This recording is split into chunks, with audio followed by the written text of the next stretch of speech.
If you followed my Instagram stories, you can see that after the weekend, I'm pretty lively and pretty pumped up. So I wake up on Monday morning and just ready to learn, ready to kill it, just super happy.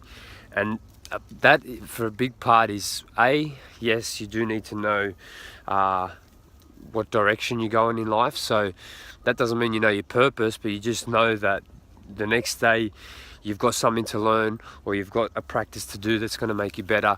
There's something there that you're looking forward to that's going to make you one step closer to your goal. That's important, yes.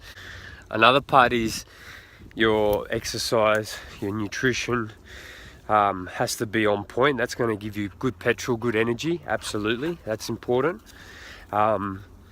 But the biggest part is your life management. You know what I'm saying? It's the balancing the yin and the yang. Too much yin and you just become a very dull flame. You're very receptive and super in tune, but you're not very bright in terms of your light and life force. Too much yang and you overcook. There's no more flame. You just burn the flame into the ground.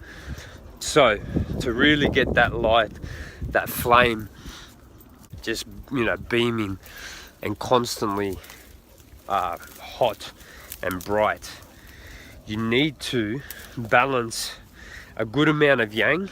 So I think most people are going to be very yang deficient in terms of lifestyle, and what I mean by that is in terms of doing. So reading for me is yang, because you actually have to physically make time and you have to pick up the book and be disciplined to read every single day. Exercise is another yang that most people don't do enough of, and not just going for a walk or doing yoga. I'm talking about really pushing yourself, huffing and puffing and getting a sweat on. That's a real important piece to really getting super energetic. So that's a yang part of it.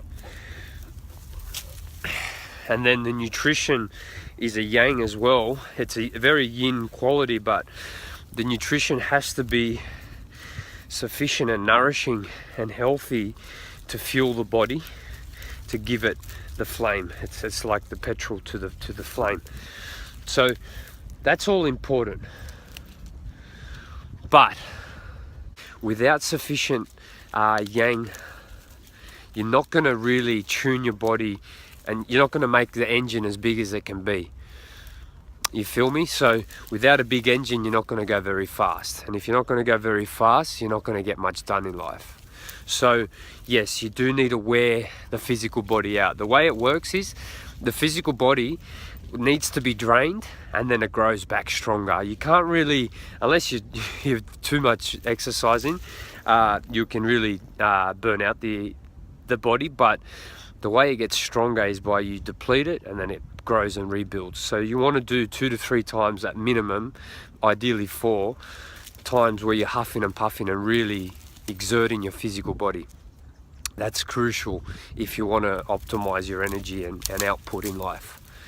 But that has to be matched with an equal amount of yin lifestyle practice. So nothingness. You guys seen me on Instagram. I'll sit in the sun for hours. I'll listen to music and just look out into the sky for hours, not just 20 minutes. I'll do it for the most of Sunday. I don't make any plans on Sunday because I just do nothing. I'm pretty much like a slob looking into the sky. Now I do go for a run and I do some exercise, and I make sure I eat well, and I make sure I read and learn. So I still do a lot of productivity in the day, but the majority of the day is just nothing. It's stillness. It's just relax and recharge and just take in the ambience.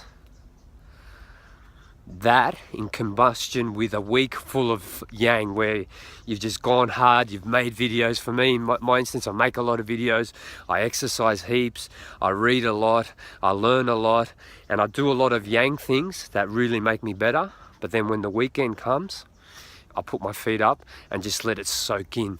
Let all the information and fitness just absorb into my body. That is the crucial part to really turning up your engine in life, to really put your output, to really achieve a lot in life, to really have that energy to achieve your goals.